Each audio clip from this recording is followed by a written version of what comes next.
So I come back to the city. I'm living in a storefront. There's no shower. I'm bathing out of a little sink. I'm chopping these huge logs, which I started doing when I was upstate New York. I'm sculpting. I'm painting. I'm like Vincent van Gogh, right? About to cut my ear off. And I'm a little kid, you know, in my head. Of course, I'm a grown man, but I'm young. I'm like 23, 24 years old. And somebody leaves a note on my door. We're looking for men in this workshop on Spring Street in Manhattan. Would you come? So I go.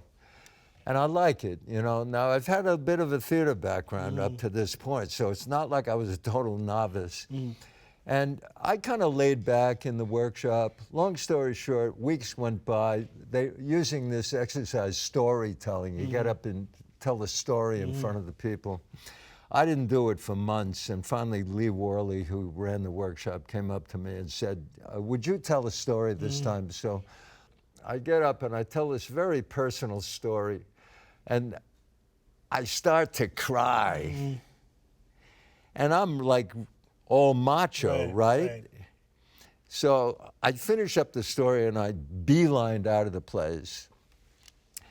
I get a note on my door the next day, my storefront. Joseph Chaikin wants you to be a member of the Open Theater, his company.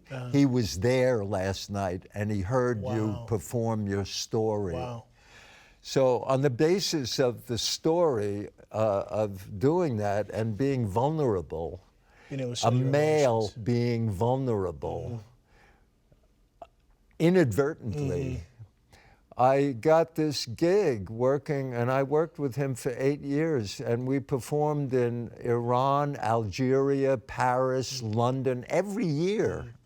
For 8 years, we did 200 performances a year. And finally, I began to understand how to act.